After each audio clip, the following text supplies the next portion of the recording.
Entenda todo o caso da fraude no INSS e as complicações para Lula. Sindicato de Irmão de Lula é alvo de operação contra a fraude no INSS. Agentes fizeram busca, apreensão e descredenciamento do Sindicato Nacional de Aposentados, Pensionistas e Idosos. Frei Chico é diretor e vice-presidente da entidade. O sindicato foi alvo de busca e apreensão. Em nota, o sindicato disse que a proteção dos direitos dos aposentados é uma prioridade fundamental. Lógico que é, né? Para garantir uma sociedade mais justa e solidária. Legal, muito bom. O lance é assim, tá? É óbvio que essas associações e que esses caras que fazem esses esquemas, essas pessoas se conhecem. Primeiro, os esquemas são tocados com as mesmas pessoas e são os mesmos procedimentos. Lógico, todo mundo sabe o que todo mundo tá fazendo. Então, quando estourasse a merda ia estourar pra muita gente. Falar que, o meu sindicato, veja só, o nosso desconto era diferente. É uma merda colossal.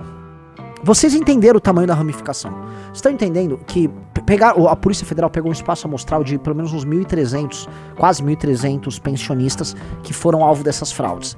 97% deles não reconheceram esses descontos, ou seja, eles não autorizaram. Provavelmente, eles ou faziam, vamos dizer, cartas ou e-mails ou documentos oficiais com assinatura fraudada desses pensionistas, autorizando o desconto no INSS disso. E o brasileiro acaba não lendo. Vou dar um exemplo. Vocês às vezes nem olham os descontos que vocês têm, por exemplo, de tarifas bancárias, né, que eu tenho na conta. Quando vê, descontou R$1 aqui, R$10 ali, R$3 ali. Quando viu, o banco é R$1 de cada um. O banco tem, sei lá, 30 milhões de correntistas, né? R$1 aqui é 50 centavos a colar. Quando viu, já foi. Tá? E esses caras vão pegando aqui, ó, você não vai percebendo, o cara vai pegando um pouquinho de tudo e ele levanta uma grana do cacete. Então, naturalmente, estava generalizado. Se eu fizer uma regra de 3, não do ponto de vista do volume de dinheiro, mas do procedimento, isso é muito parecido com os esquemas que a gente tinha no governo Lula 1 e 2 e também no governo Dilma 1. Essa lógica de uma roubalheira desenfreada, de todo mundo falando, eu tô fazendo meu esquema aqui, o outro vai ali, é a cara dessa Brasília. E também é muito nítido que o PT volta ao poder, por mais que tenha ficado uma espécie de um rescaldo da Lava Jato, um clima de, nossa, deu merda pra muita gente, as coisas elas se impõem, né? A natureza desse sindicalismo vagabundo, desse sindicalismo criminoso, ela se impõe. Eu vou explicar a natureza disso, tá? Imagina o seguinte, imagina que você é pensionista, você tem uma aposentadoria lá no INSS, você é ligado eventualmente ou a um fundo ou a um sindicato que tá pegando suas contribuições e tal. Esta associação, este sindicato vai ao INSS e aí firma convênios. Dentre esses convênios, você pode botar desde associações esportivas, vou botar uma academia, uma ginástica, vou botar qualquer coisa. E aí você vai com esse lote de pessoas que estão ligadas à sua associação. E aí você vai usando o nome deles para ficar fazendo esses descontos ali junto ao INSS. Você recebe esse dinheiro e supostamente você maneja em benefício do pensionista. Vocês entenderam? Ou seja, você é um pensionista, tá? Né? Você tem os seus sindicatos, tem aquele que você é afiliado, que cuida de seus interesses. Algo aconteceu que facilitou que ele fizesse esse tipo de maracutaia, tá? E a investigação da Polícia Federal, ela vai nessa direção. Ela descobre que existe uma instrução normativa que chama Instrução Normativa 100. E aí começa o Renan a fazer suas ilações, tá? A Instrução Normativa 100 de 2018, ou seja, ela foi emitida em 28/12/2018, ou seja, no fechar de portas do governo Temer e do início do governo Bolsonaro, ela facilita a construção de convênios entre associações, sindicatos com o INSS, você entendeu? Essa aqui, ó, tá na tela, Riso. A Instrução Normativa 100 do INSS de 2018, ela facilita que essas associações, todas essas, as envolvidas no escândalo de corrupção, qualquer uma, na verdade, inclusive honestas, façam este convênio, tá? Eu me pergunto, poxa, por que o governo Temer, que foi o governo do imposto sindical, olha só o que eu vou falar agora, por que o governo Temer, que foi o governo do imposto sindical, me pega uma bagaça dessa e põe pra passar ali no final, sabendo que isto poderia beneficiar sindicatos? Você entende, Riso, que tem algo estranho no ar? Sim. Por que o governo Temer, que foi o governo do imposto sindical, topa isso?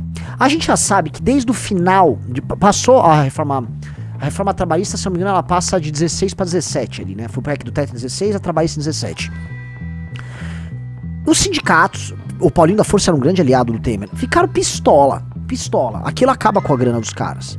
Então algo aconteceu ali, tá? Este tipo de, vamos dizer, este tipo de fato, este tipo de coisa, tá? Deixou todo mundo meio... tá, porque aliados do governo, né, pularam fora. O Temer teve que negociar com esses mesmos aliados para não tomar impeachment. E vocês sabem que teve o escândalo do Joesley, o Temer teve que fazer uma série de negociações.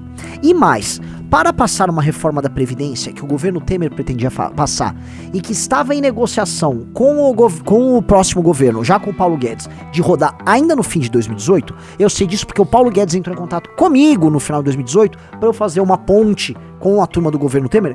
Falo isso com toda tranquilidade. Eu tive essa conversa com o Guedes, tive essa conversa com a turma do governo Temer. Eu ainda era amigo do Paulo Guedes. O Paulo Guedes foi no congresso do MBL no final de 2018, entendeu?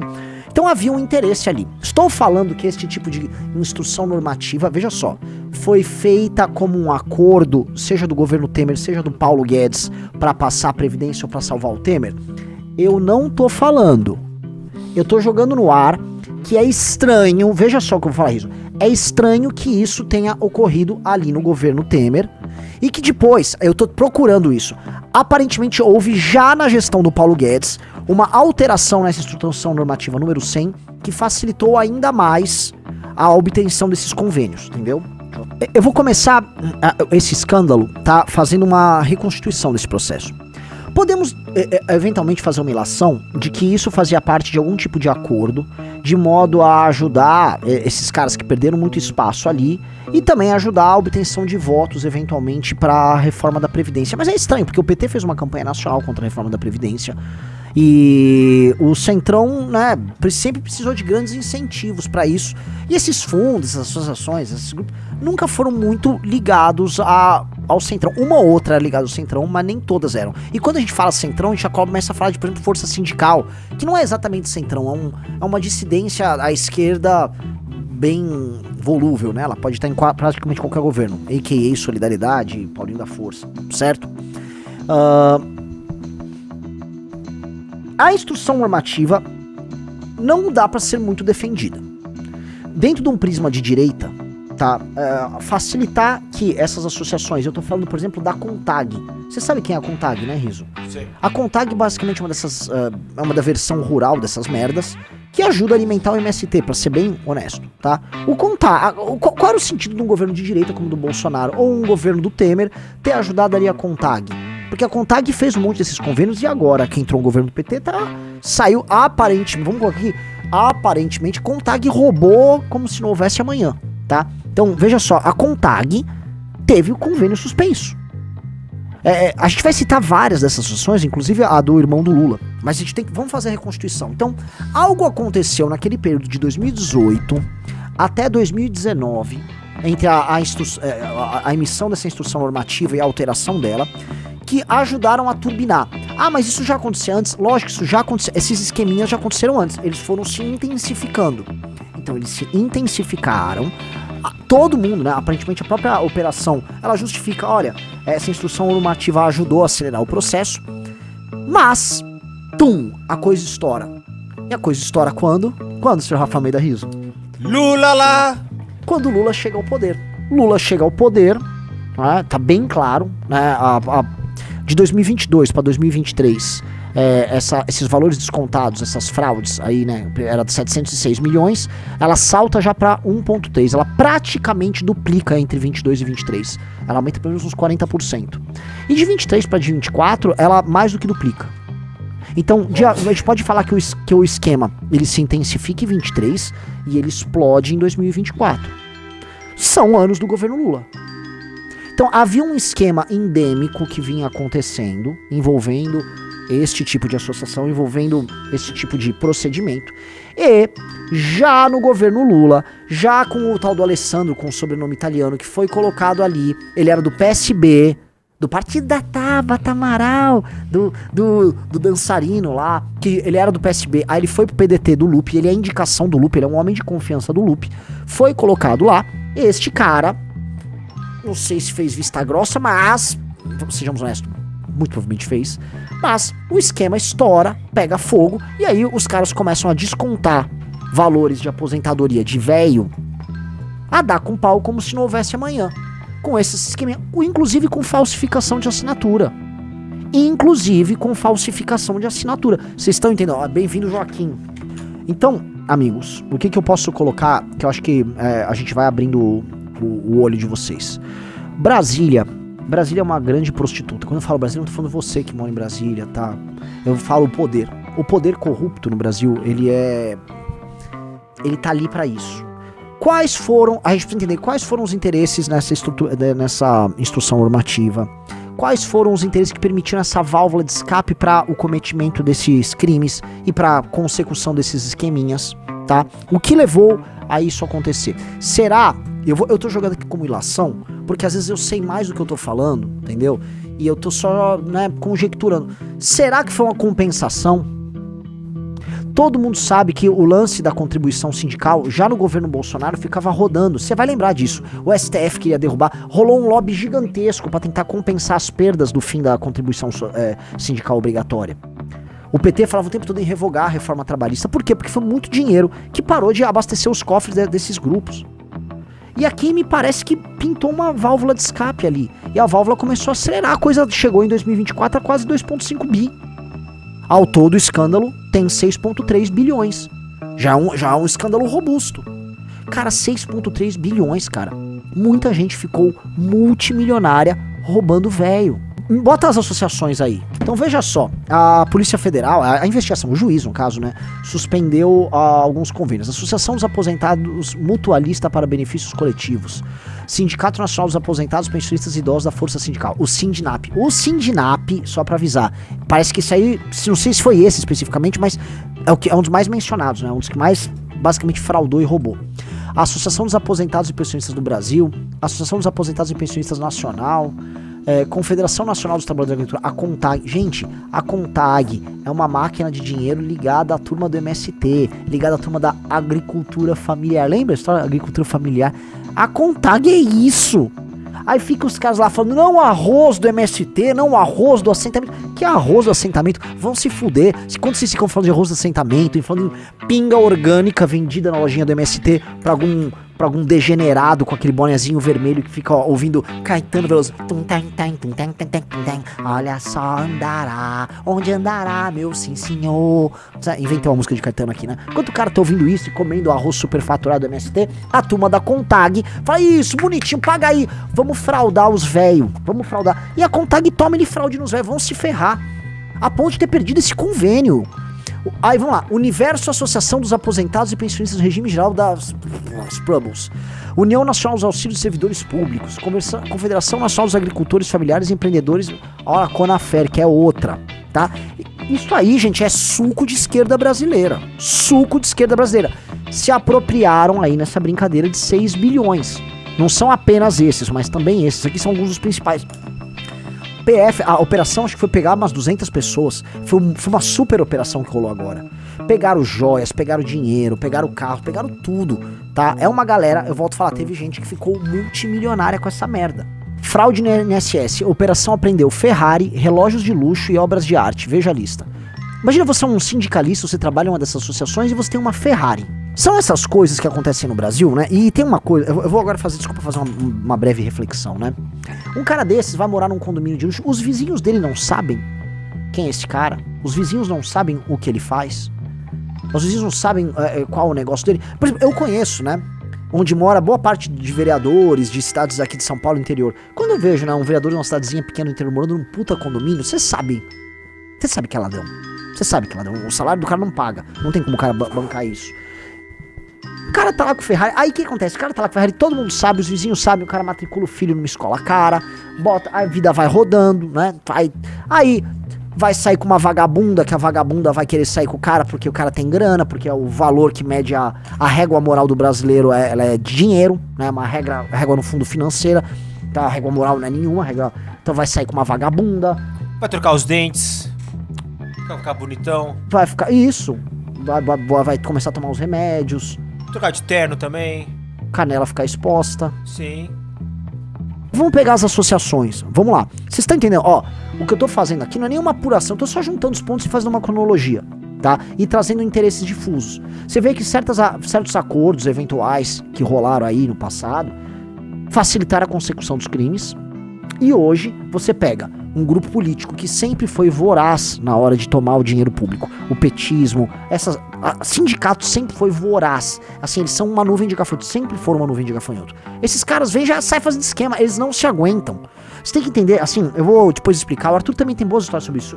Quem já teve em sindicato na vida, sindicatos metalúrgicos, sindicato dessa natureza, tá? A gente sórdida que não presta. Eu conhecia, eu não vou citar o sindicato, né, mas vários sindicatos de metalúrgicos ali na região, ao redor da região de Campinas, os donos dos sindicatos, eles tinham muito mais grana do que os empresários, só carrão, os filhos só com carrão, mafiosos, mandavam matar, tinham um esquema com facção. O sindicato se era uma facção criminosa, tinha um jornal, pagavam matéria em jornal contra os outros, viviam de extorsão, o trabalho deles era usar essas regras sindicais, essas regras trabalhistas absurdas que nós temos no Brasil, pra cometer extorsão contra empresários. Eles viviam de extorsão. Todo mundo sabia que era isso. Aí, quando o PT chega no poder, essa massa de vagabundos, que tem poder político eleitoral, eles ascendem, eles começam a ocupar essas posições e começam a ver onde eles podem roubar, por exemplo, o INSS.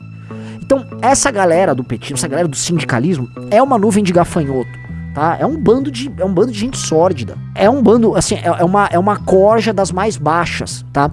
E é conhecido, assim, quando você vai pra Brasília, é um bom termômetro falar com os taxistas. O taxista em Brasília vai contar pra você sobre o ânimo geral da corrupção na cidade, né? E o taxista fala, ó, quando o PT chegou, a gente percebia, né, a galera nova que veio trabalhar aqui, a gente percebia que tinha uma galera meio, né, ele tava querendo dizer, uma galera meio rampeira, né? E os caras começaram a ganhar dinheiro, era negócio, todo mundo fazendo negócio, era a luz do dia. Aqueles anos que foram de 2003 até 2010, cara, o nível de corrupção, tá? A intensidade de corrupção que tava rolando em Brasília quase não tem paralelo. Acho que não tem paralelo na história do Brasil. É um troço muito grotesco. Porque você mistura uma galera completamente inescrupulosa, que vem de baixo, que tem um espírito tipo, mano, vamos pras cabeças, vamos tirar a grana que der, vamos roubar do jeito que der, vamos fazer o nosso. Essa galera sai de baixo, tá disposta a correr risco, não tem sofisticação na hora de correr o risco e vai cometer os crimes que precisam ser cometidos, entendeu? Então, esses esquemas, esses escândalos são, vamos dizer, até democráticos, porque eles permitiram a ascensão social de milhares e milhares e milhares de vagabundos ao redor do Brasil. Milhares e milhares de vagabundos ficaram ricos. Ricos roubando você. E estou falando aqui de maneira, vamos dizer, muito clara. E um escândalo desta natureza acontecer aí, envolvendo essas associações, entendam uma coisa, é o mesmo perfil de gente. É o mesmo perfil de gente cometendo o mesmo tipo de crime. Desviar de associação de aposentados, isso é um hit, Brasil, isso é um clássico. Isso aqui já... É que apenas assim, nosso público é muito jovem, né? Mas perguntem pros seus pais e seus avós sobre os esquemas de corrupção desse tipo de caso. É um monte, assim, era comum pra caramba, tá? E as coisas estão aí. Veja o Renato Rovai. Renato Rovai é um que, inclusive, é um que tomou mamãe falei do Sávio, não foi? Não sei dizer. Foi, o Sávio vai falar lá em Pernambuco. Renato Rovai é um petista nojento, né? Ele botou aqui, ó, estão querendo criar uma nova Lava Jato pra cima do Lula com essa investigação do INSS. Já estão tentando envolver Frei Chico, irmão do presidente, que é dirigente sindical há mais de 40 anos. Desculpa, pra mim isso é como se fosse um antecedente criminal. Você tem passagem. Ô, doutor, tem passagem pelo quê? Você foi dirigente sindical, cara. Você... Eu não sei porque eu estou prendendo você, mas você sabe porque você está sendo preso. Dica. Conheça um sindicalista, tá? Coloque algemas nele. Se você mostrar algema, ele automaticamente faz assim, né? Porque, assim, você não sabe porque você tá prendendo, mas ele sabe porque ele tá sendo preso. É uma dica, tá? É bom o Lula ficar atento a isso e exigir seriedade nesse processo. Vamos traduzir o tweet do Renato Rovai? Significa o seguinte: presidente Lula, ministro Lewandowski, prestem atenção. Há setores da Polícia Federal que ainda permanecem independentes. Caríssimo presidente Lula, peça para que Lewandowski interfira de modo a encabrestar o que resta de Polícia Federal, porque isso não pode acontecer mais. Esta é a tradução do tweet do Renato Rovai. Veja, a Polícia Federal não é una, E por mais que os governos tentem encabrestar, o governo... Qual foi o primeiro governo a tentar encabrestar pra valer a Polícia Federal? O senhor Rafael Almeida Riso. Jair Messias? O primeiro governo a tentar encabrestar de vez a PF, não se esqueçam nunca disso, governo Jair Messias Bolsonaro. Queria meter uma ramagem lá pra proteger ele da PF. O Bolsonaro queria se proteger. Não se esqueçam disso. O grande corrupto, aquele que fica com aquelas fotos asquerosas lá, o Jair Bolsonaro, ele queria usar a PF contra os inimigos políticos dele e proteger os amigos dele. Ele abre, escancara a porta. Quem é que usa essa porta escancarada? O PT. Veja um padrão. Vamos lá. Instrução normativa emitida e ampliada final do governo Temer, transição governo Temer-Bolsonaro, e depois começo do governo Bolsonaro 2019. Porta aberta pelo bolsonarismo. Quem escancara a porta? PT. Porta aberta do uso da PF, bolsonarismo. Quem escancara? O PT. É uma relação muito legal, né? Uma relação muito...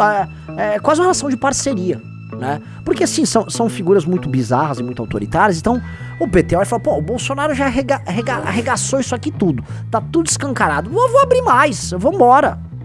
É lógico que o PT vai se aproveitar de uma medida autoritária ou de um aparelhamento que o Bolsonaro fez. A Polícia Federal, em parte, está aparelhada sim pelo petismo, todo mundo sabe. Agora, fica complicado, né, agora por parte da direita, deslegitimar operações da Polícia Federal. E não é que não há politização ou um uso, uma instrumentalização da PF. Eu vou dar um exemplo pro meu caso. O meu caso ao qual eu fui... Não, ele foi absolvido, nem o caso foi arquivado de pronto, que é uma denúncia retardada. Funciona assim, Flávio Dino, então ministro da Justiça, Flávio Dino vai e avisa, PF, investiga esse Renan aí, tá? Porque esse cara caluniou ou difamou, sei lá, o nosso presidente Lula. Só bota aí e começa a investigar o cara. E aí ele deu uma ordem pra PF, não partiu da PF, né? E eu fui depor na PF, claramente a PF, eu fui depor numa instituição séria com pessoas sérias. Quando eu estive na PF, haviam pessoas sérias ali, tratando do caso. Então ali você tinha um Flávio Dino querendo usar a PF ali, mas né, a coisa não estava conectada. Há outros casos, entretanto, que me parece que há um uso. E veja, eu vi o Bolsonaro usar a PRF, a Polícia Rodoviária Federal, para atrocidades também no final do mandato dele. Alguém não lembra do uso da Polícia Rodoviária Federal no final de 2022 nas eleições? Ou vamos esquecer? O PT faz isso. E ele começa a instrumentalizar possivelmente setores da Polícia Federal para jogar junto com eles. Mas esta operação aqui demonstra a autonomia da Polícia Federal, da CGU, de setores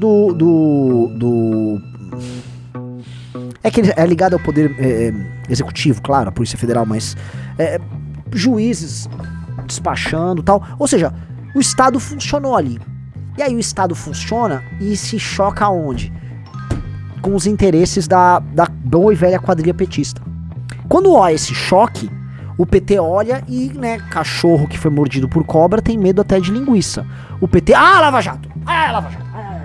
Ai, que sorro, né? Eu imagino assim, tá dormindo lá o Lula, aí né? Sabe quando você tem aquele, né, o Lula acorda com uma ponta, gente, o que aconteceu? Eu sonhei que eu tava naquela cela, aí a Janja, foi lá que eu te conheci, amor. Foi lá, não te trouxe boas memórias, ô Lula? Calma, nem tanta, tem uma parte ruim aí também, não quero ficar lembrando aí. Por quê? Dá um susto ali nos caras, né? Então o Renato Rovai, ele tá pedindo pra encabrestar a PF. Gozada, a PF, quando instrumentalizada pra pegar inimigo, a PF não é ruim, né? A PF, quando faz operações pra pegar o Centrão desviando emenda, pra vocês tentarem encabrestar o Centrão e usar o Centrão a favor de vocês, na roubalheira que o Centrão comete, eu não tô aqui defendendo o Centrão de maneira alguma, tá? A PF não é problemática, né? Não tem lava-jato, não tem isso. Eu já ouvi falar que vocês queriam ter uma lava-jato pra chamar de vocês, usando as emendas do Centrão pra fortalecer a chegada de certo ministro do Supremo ali. Setores da imprensa sabiam disso também.